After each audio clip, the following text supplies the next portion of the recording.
كريم الله الله الله الله الله الله الله سبحان الله الله الله الله الله الله الله سلطان يا ربي أنت السلطان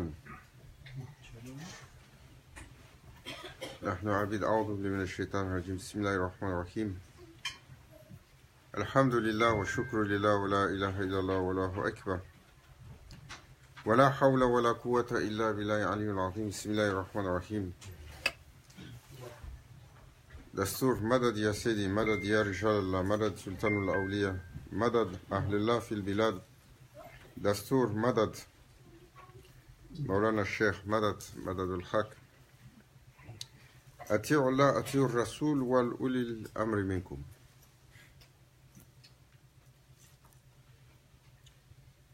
طريقتنا الصحبة والخير في الجماعة قالوا شاو نقشبند.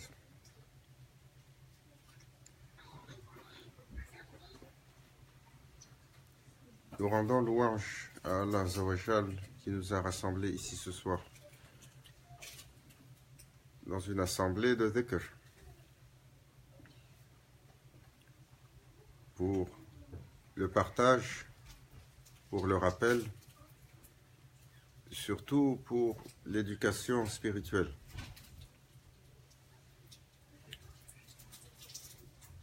Sahba, le majlis de Tariqat Naqshbandiyat al-Aliyya, toujours, il a été dans l'imitation des assemblées du prophète sallallahu alayhi wa sallam avec ses compagnons. Et il a été dans l'imitation du compagnonnage des cœurs.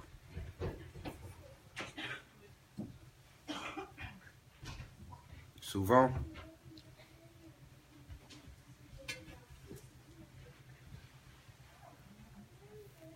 les humains sont démunis d'outils. Et on se pose la question, comment évoluer spirituellement?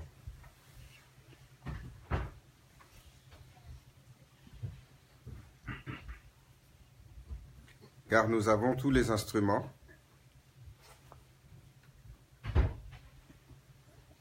mais le mode d'emploi aujourd'hui nous fait défaut. Islam is everywhere. We have the inheritance of Prophet Sallallahu Alaihi Wasallam with Quran Karim and Sunnah Saniyah.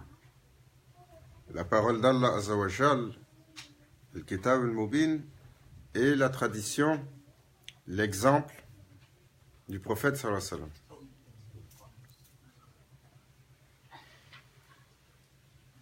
Nous avons les outils,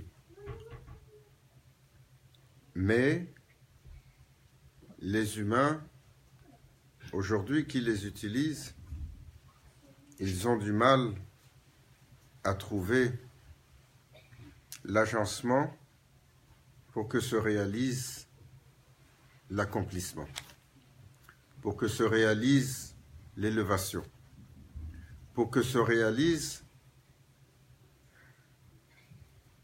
le hakika.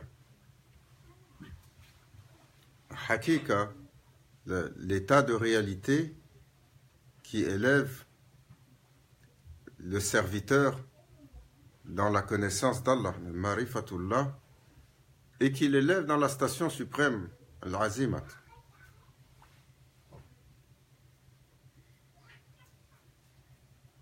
Comme le chimiste qui veut produire une substance, il a tous les éléments, mais il a égaré la formule.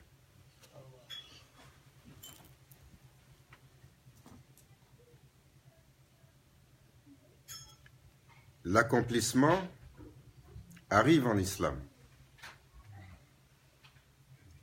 C'est la certitude de sa véracité. To achieve in Islam, it's a must, because it's a certification of being genuine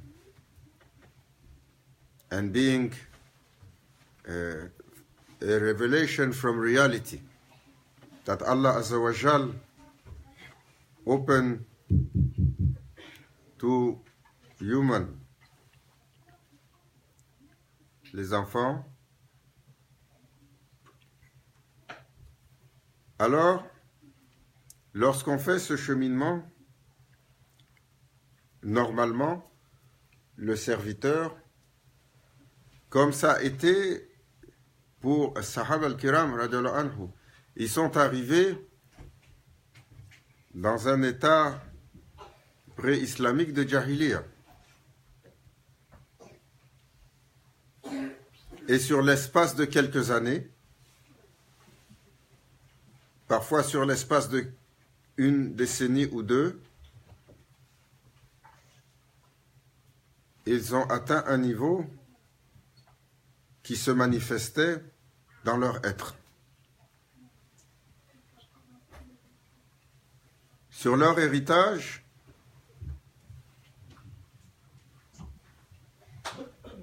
Awliya al-Kiram,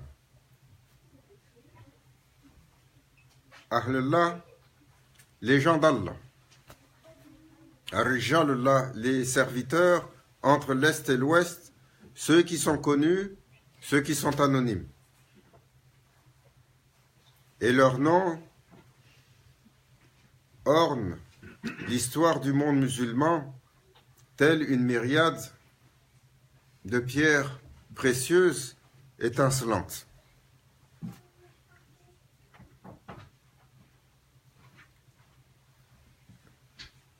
Allah Azza wa Jal les a honorés, Awliya.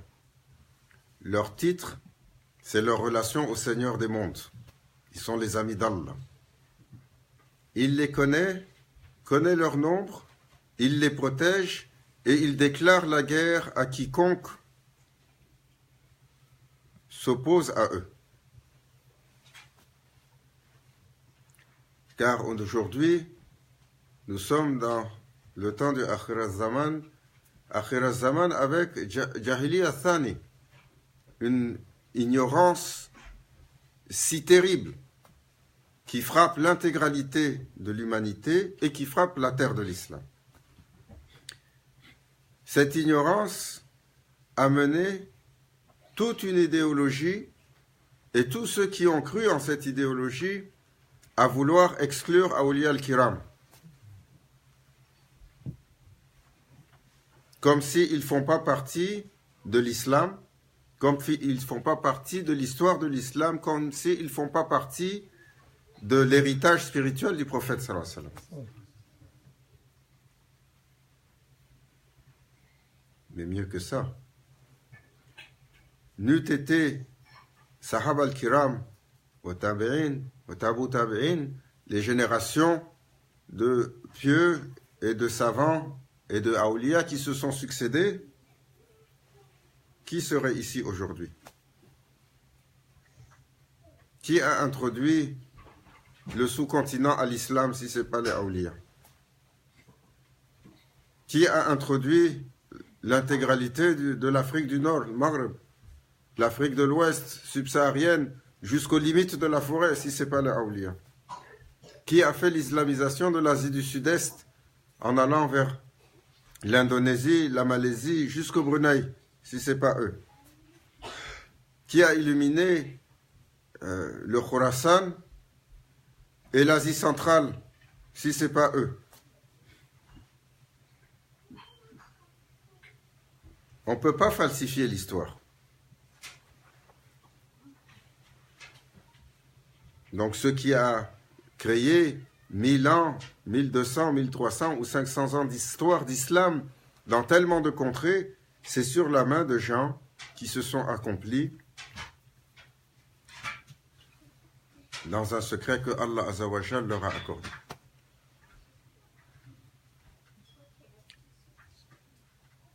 Et aujourd'hui, cet accomplissement, cette réalité, ce fruit de l'islam est défaillant pour la majeure partie des musulmans. Nous avons du mal à trouver sabit, la constance. Si on a fait 5 prières dans leur temps, dans la journée, c'est presque une journée miraculeuse pour beaucoup de personnes. On a du mal à avoir la constance si on arrive à se discipliner juste sur une pratique, c'est un miracle. On a du mal à trouver l'élévation spirituelle à l'intérieur. Le rituel manque de saveur. Le rituel ne produit pas de fruits sur notre état intérieur. Il ne donne pas sakina, il ne donne pas al-afiya, il ne donne pas, nous ne sentons pas le jardin du iman, le jardin de la foi qui se développe.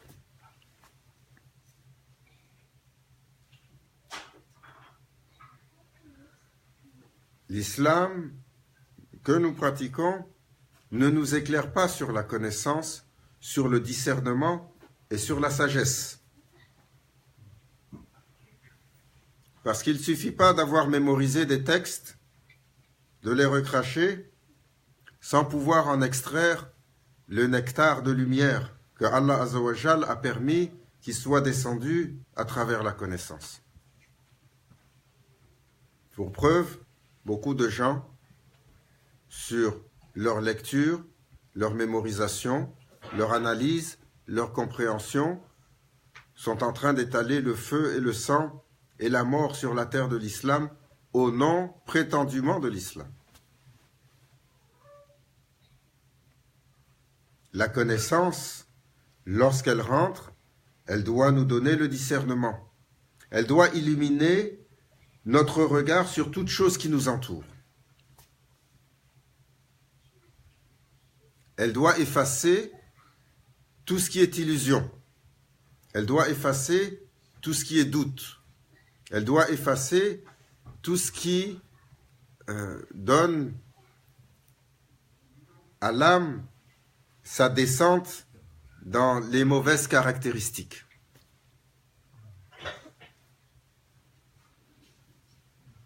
Elle doit effacer même la cogitation et la tergiversation pour les petites choses de la vie qui nous fatiguent tous les jours. Tous les jours, on se pose des questions sur notre vie.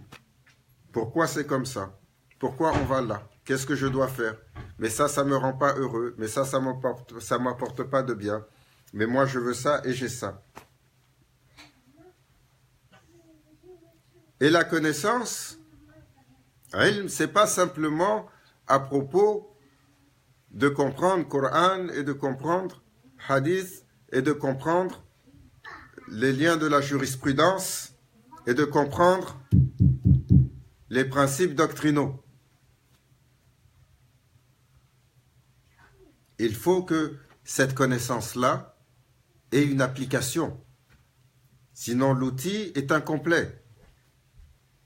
Il doit éclairer, il doit illuminer, il doit guider en toutes choses.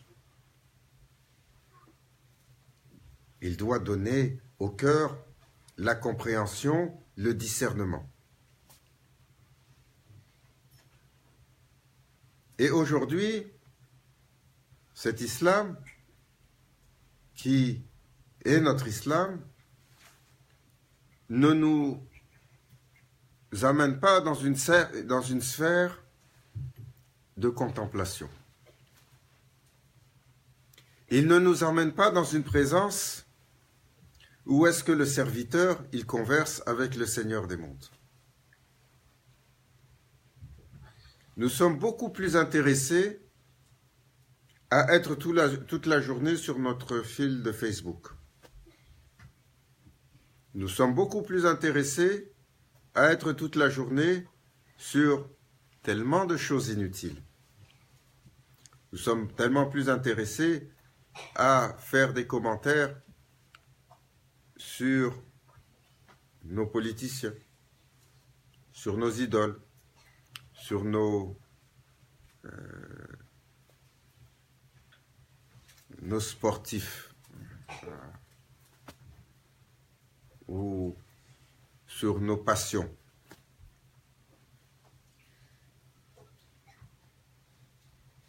Combien de discussions passionnées ont été sur les paires de chaussures? Combien de discussions passionnées sur la dernière mode que nous portons?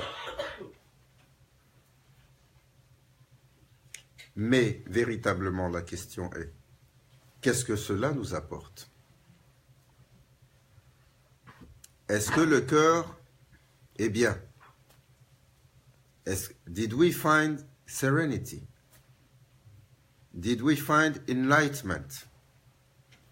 Did we find and answer that question, why I have been created? Did we make peace with everything that I am related with? Peace with human, peace with destiny, peace with death, peace with what I like and what I don't like. Nous sommes des êtres tourmentés en permanence.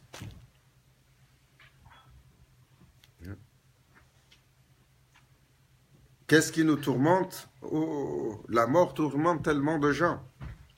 On essaye de ne pas y penser. La perte de nos acquis tourmente tellement de gens.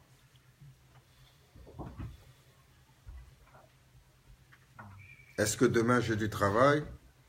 Est-ce que demain je peux payer pour les enfants? Est-ce que demain je peux payer pour la maison? Est-ce que je peux payer la deuxième voiture? Est-ce que je peux remplir mes obligations familiales ou avec mes parents?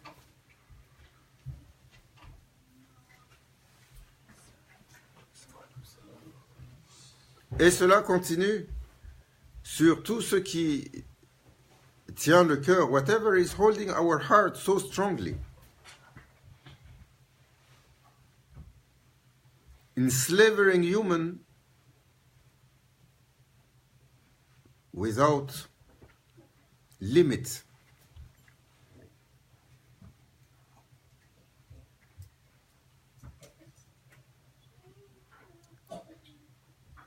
So, human today never been as much enslaved like before.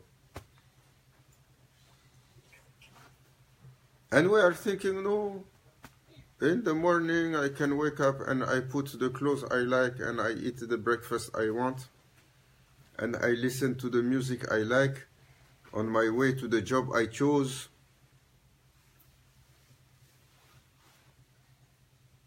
And after that, what will come? Slowly, slowly, there is a sense of emptiness that will come. There is a sense of illusion that will make us awake. Because life is not about this kind of choice and freedom. Life is about returning to our original state, a state of reality, un état sublime, un état d'accomplissement qui fait que l'humain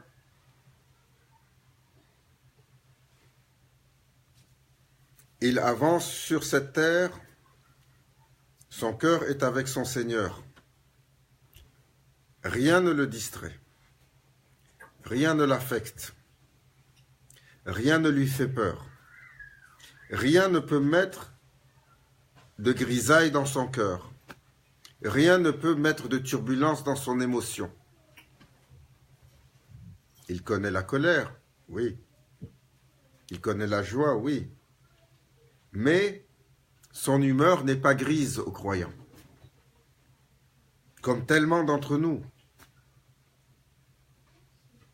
On est rendu, pour un pays comme ici, un quart à un tiers des gens de ce pays qui doivent consommer une substance pour pouvoir continuer à marcher tous les jours dehors.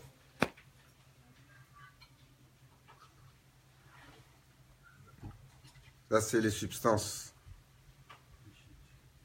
sur ordonnance. Ça compte pas tout le reste.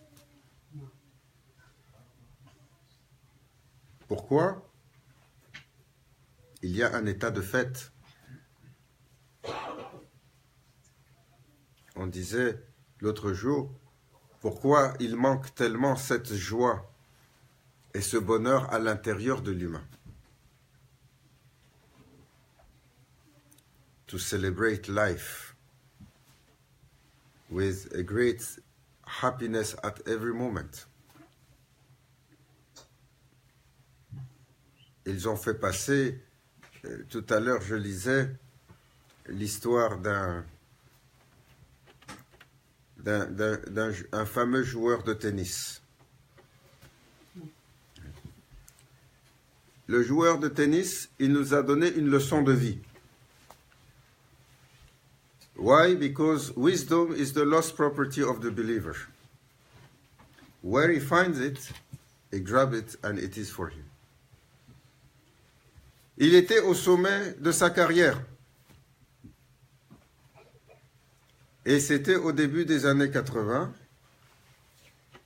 Il a eu un problème de santé, transfusion de sang, il a attrapé le sida. Et de cher qu'Allah nous en préserve et nous préserve de ces afflictions. Amen. Et un jour, quelqu'un l'a trouvé dans un état de sérénité. Et il n'a pas compris, il lui a posé la question. Tu n'as jamais questionné pourquoi Allah il t'a donné ça comme ça? Et de dire, pourquoi moi? Why me? You never ask this question. Why me? To your Lord, you are one of the top sportsmen of this earth, at the summit of your game, and from something, AIDS is coming into you.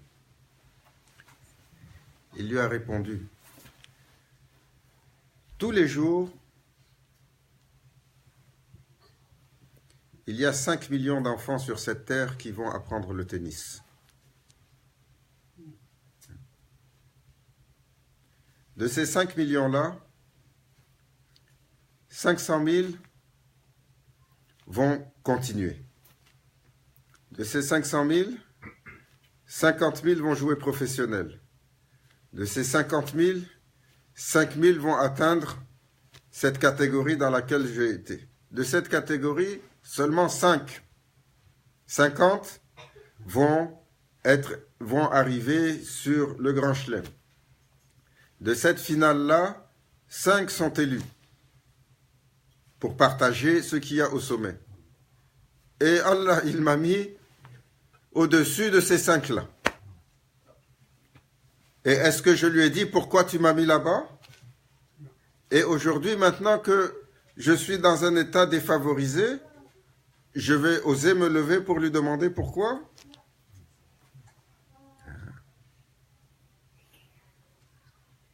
Did we ask ourselves this question?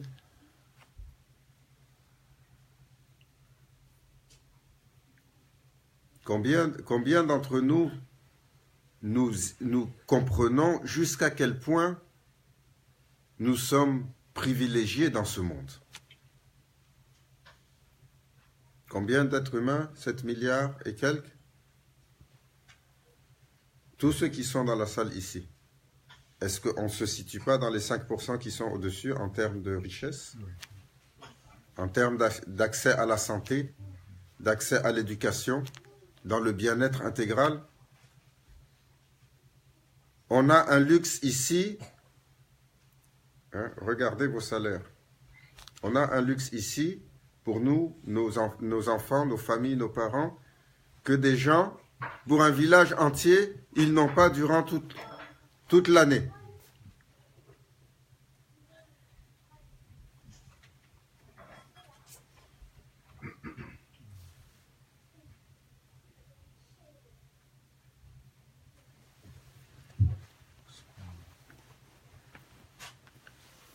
Alors, qu'est-ce qui fait défaut? Qu'est-ce qui fait défaut à notre islam pour que nous n'ayons pas le mode d'emploi? Celui qui mène à l'élévation. Celui qui mène à l'accomplissement. Subhanallah. Sidi Youssouf, avant de partir, notre frère, il est parti à Washington pour aller visiter Maulana Sheikh Hicham. Et on s'est croisés parce que la semaine passée, j'étais allé au Michigan pour visiter. Et quand on s'est croisés, il m'a dit, Subhanallah, c'est tellement dur, mais c'est juste dans leur présence que toute la lourdeur, les difficultés et les afflictions de ce monde s'arrêtent.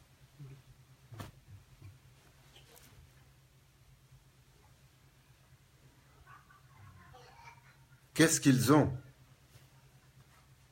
pour avoir un tel effet sur notre lourdeur, nos états, pour avoir un tel effet sur notre iman, sur notre himma, sur notre enthousiasme spirituel. Ahlillah, Rijallah, les gens d'Allah.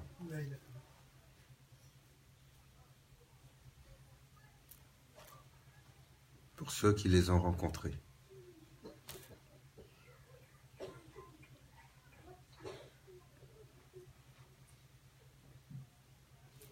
Subhanallah.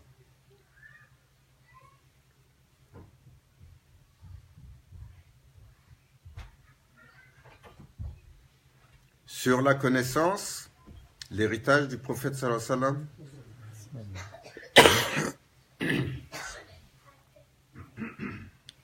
il y a des clés pour que cela soit efficace.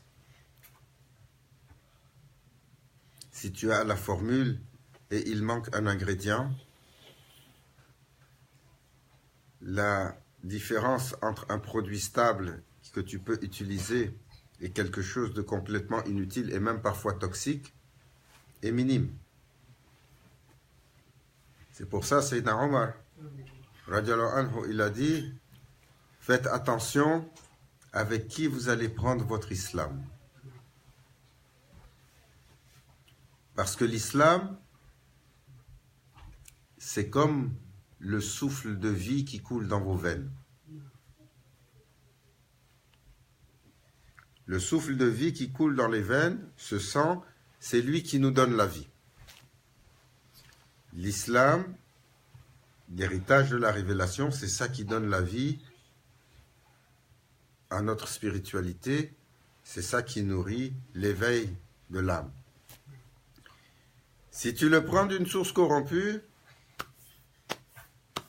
il te donnera la mort spirituelle. Si tu le prends d'une source véridique, alors il illuminera ton être.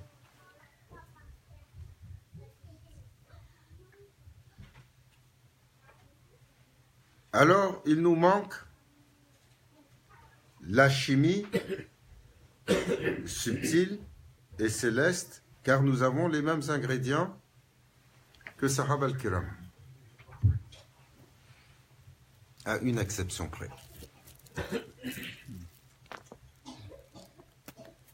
Hadrat Rasoul sallallahu alayhi wa sallam. Hadrat Rasoul sallallahu alayhi wa sallam, le prophète sallallahu alayhi wa sallam, abda salatu wa salam, il était la clé de leur accomplissement. Et pour nous, quel est ce remplacement? Salihin, Sadaqiyoun, les pieux, les véridiques, les illuminés, les ennoblis. Les ulémas, à propos desquels le prophète sallallahu alayhi wa sallam a dit « Al-ulema warasatul anbiya ». Ils sont les héritiers des prophètes. Les ulémas véritables, les gens de la connaissance, pas simplement la connaissance, mais les ulémas qui ont ma'rifatullah, qui ont la connaissance absolue, la connaissance de leur Seigneur. Leur être est entré dans l'état de connaissance du Seigneur des mondes. Et ce n'est pas pour tout le monde. Arif Billah, c'est une station spirituelle.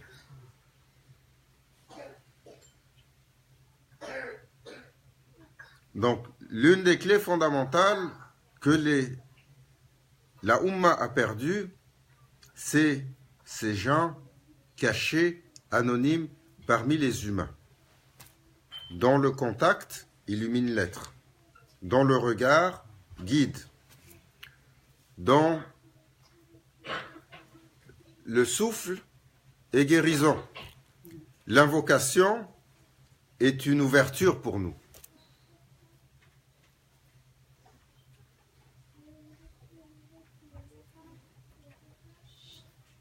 Mais une fois que nous avons cela,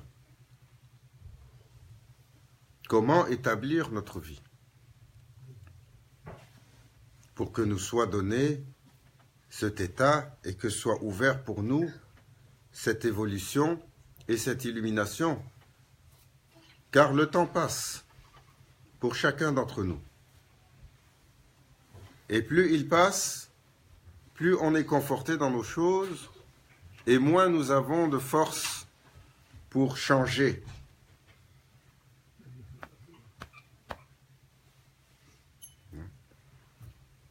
C'est une triste réalité. L'humain, il a la capacité de changer les choses. Allah Azza wa Jal lui a donné la volonté. Et il lui a donné le himma, une force spirituelle, une intensité. Il est capable de gravir les plus hautes montagnes. Il est capable de conquérir les territoires les plus terrifiants. L'humain est capable de faire ça. Mais, alors qu'il avance, il faiblit dans son énergie, dans sa force, dans son intensité. Et c'est ce qui nous guette à chacun.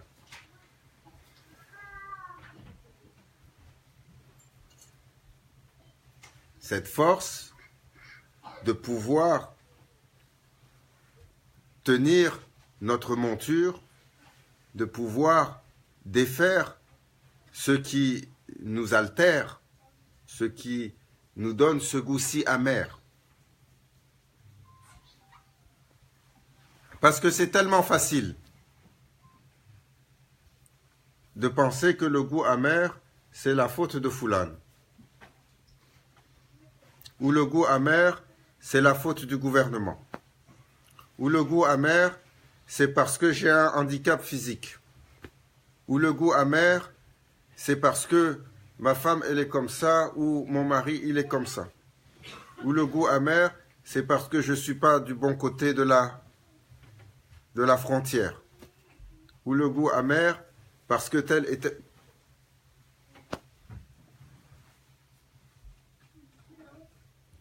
Si c'était lié, jamais Sayyidina Bilal aurait atteint sa station, car c'était un esclave noir qui avait dans son cœur Hudurullah.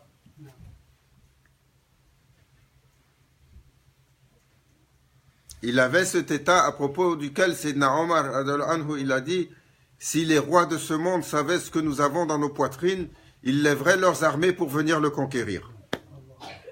Mais de quoi est-ce qu'il parlait?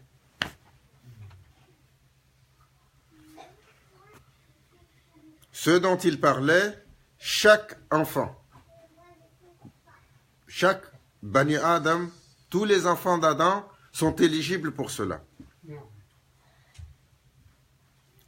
L'état de lumière l'état de foi qui permet aux serviteurs de se libérer de toutes les choses de ce monde.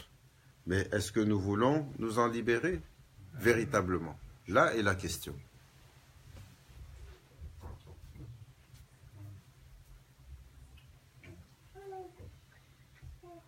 Est-ce que nous voulons véritablement nous en libérer?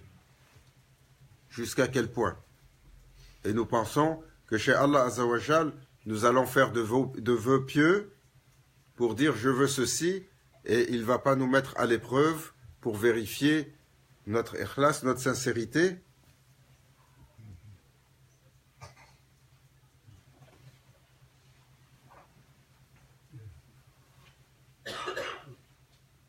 Non seulement le chemin est difficile, mais en plus les embûches sont nombreuses. Chacun d'entre nous, tous les jours, on doit se démener dans la dunya. Tous les jours, on doit se démener contre le shaitan. Tous les jours, on a un nafs qui ne nous laisse jamais tranquille et qui, au lieu d'être notre monture, c'est lui qui est sur notre dos et il nous conduit, il nous tient par le nez. Allah Azzawajal a fait cela comme ça. Mais il a donné la clé.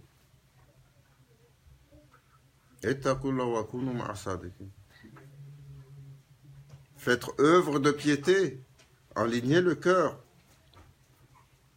Arrêtez de dire toujours me, myself and I. Moi. Moi je veux. Moi je suis. Moi je désire. Moi je pense. Moi je crois. Il n'y a que le moi qui parle à l'intérieur des humains. Nafs al-amara bisou, jour et nuit. Il n'y a pas un humain aujourd'hui qui se lève, excepté ce que Allah a favorisé, qui se demande, Ya Rabbi, quel est pour ton plaisir aujourd'hui ce qu'il y a sur l'œuvre de ton serviteur? Commande que j'obéisse. Demande que je cours pour ton plaisir. Qui se lève sur la journée avec le désir intense de faire pour que le soir de sa journée, alors il puisse chanter à son Seigneur. Ya Rabbi, comme tu m'as favorisé dans cette journée, j'ai mis en œuvre ce que tu m'as donné. Tawba astaghfirullah. Je demande le pardon, tellement c'est insignifiant.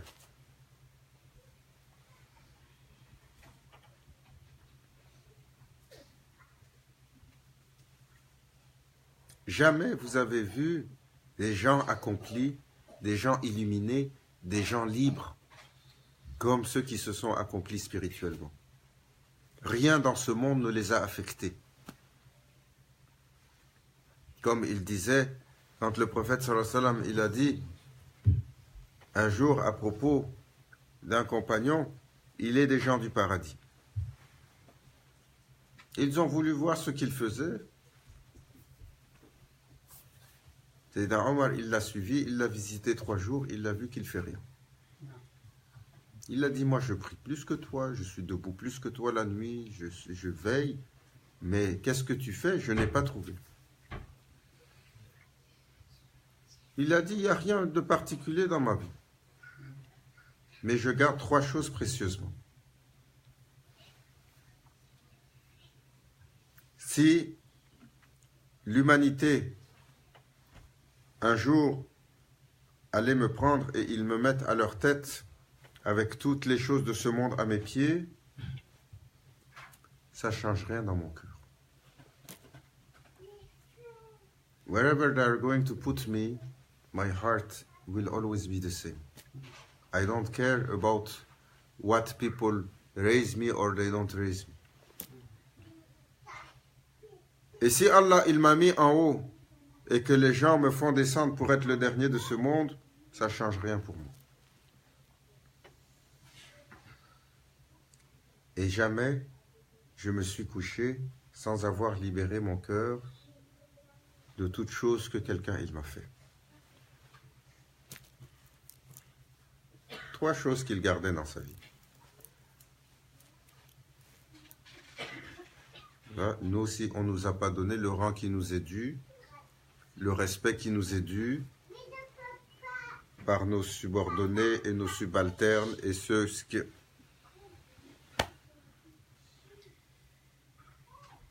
comment on va devenir fâché.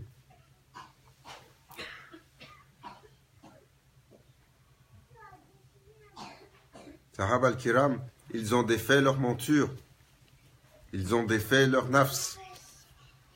Et Allah Azza wa Jal les a mis à l'épreuve. Sayyidina Ali Karamallah Wajha, le chevalier des chevaliers, au sommet de sa futuwat, parfois il allait au combat, le seul moyen qu'il avait c'était une mule, un âne pour monter dessus.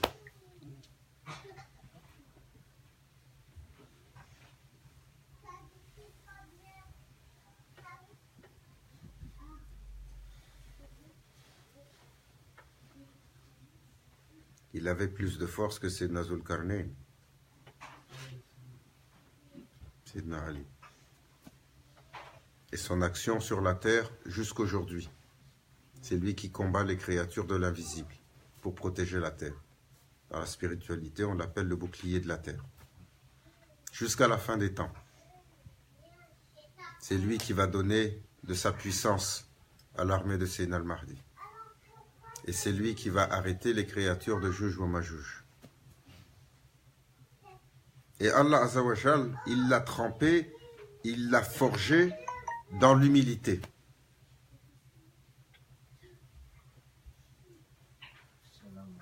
Comme ça. Malgré toute la gloire qui leur a été donnée, Sayyidina Omar, il acceptait de se faire dire non dans sa face. Il est Amir al-Mu'minin. Quand la femme est venue et elle l'a questionné, il lui a dit non. Il a dit devant tout le monde que ce soit témoigné, qu'elle a raison et Omar il a tort. Quand il s'est fait arrêter par un jeune enfant, il a rigolé, il a dit mais je te fais pas peur parce qu'il faisait trembler toute l'Arabie. Chez les Quraysh, il était bien connu. Quand il a déclaré son islam, ils ont dit là, ça va être un mal de tête général. Parce que lui, il n'est pas comme les autres. Ils sont allés en groupe contre lui. Et il fait sa shahada, il saute sur lui. Il les bat, il refait la shahada. Quand l'enfant est venu pour se tenir devant lui, il a dit, tu n'as pas peur? Il a dit non. Il a dit, tu as bien raison. Malgré sa stature, toujours. Alors aujourd'hui, il nous manque pour nous cet élément fondamental, cette clé, qui fait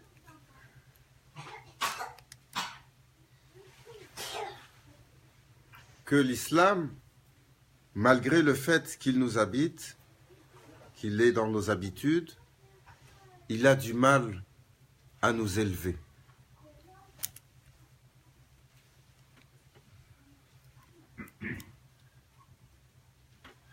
Il faut se poser la question, il faut se mettre au défi, il faut se poser la question. Le temps passe, le temps joue contre nous, et chaque journée qui est passée est une journée qui est perdue. Et Sayyidina Omar, il a dit, si tu t'es pas élevé chaque journée par rapport à celle qui précède, c'est mieux que tu es sous terre. Ou c'est mieux que tu sortes dehors et tu prends la terre et tu jettes sur toi. Comment ils avaient compris à quel point cela était important.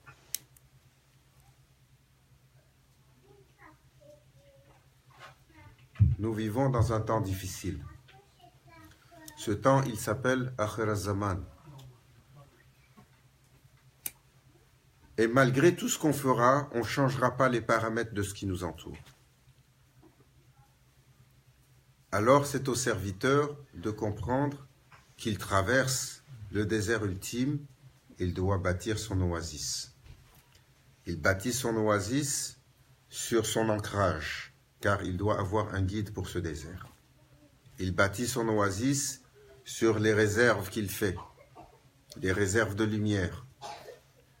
et il fait attention à ne pas s'égarer de la caravane du milieu. Car dès qu'il sort, alors il est pris par le désert infini et ses créatures hostiles. Chaque chose que nous touchons influence notre spiritualité. Chaque chose que nous regardons, chaque chose que nous entendons. La clé, Mahabbatur Rasoul sallallahu alayhi wa sallam. Et cette clé d'aimer le prophète sallallahu alayhi wa sallam, l'amour pour le messager d'Allah, il faut la rendre vivante. Il faut célébrer Hadrat Rasoul sallallahu alayhi wa sallam et le rendre vivant dans notre existence à chaque instant.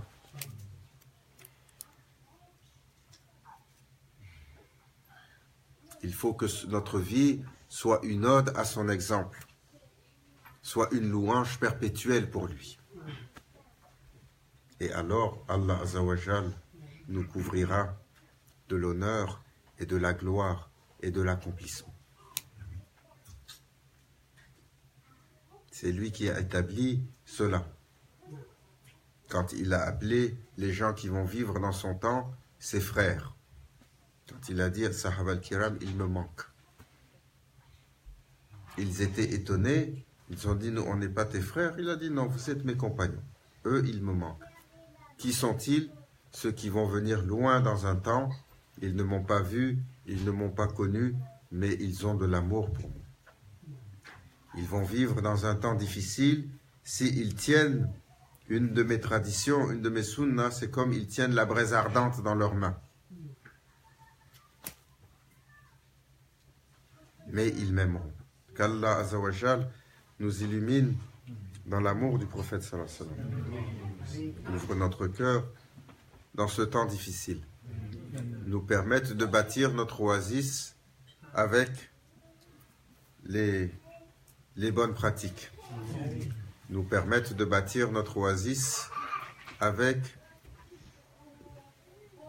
le chemin, la main des gens qui ont hérité du prophète sallallahu alayhi wa sallam. Salihin, Awliya al-Kiram, Rijalullah, les gens d'Allah, anonymes cachés parmi les humains. Leur regard, c'est plus qu'une vie de ibadah. Leur dua, elle vaut toutes nos duas ensemble. Parce que souvent, leur dua, elle est marboule. Leur guidance est une guidance qui procède du cœur. Et non pas la guidance que nous pouvons élaborer par notre pensée et notre intellect nous-mêmes quand on s'auto-éduque. Qu'Allah nous accorde cela. Ila haratina bil Fatiha.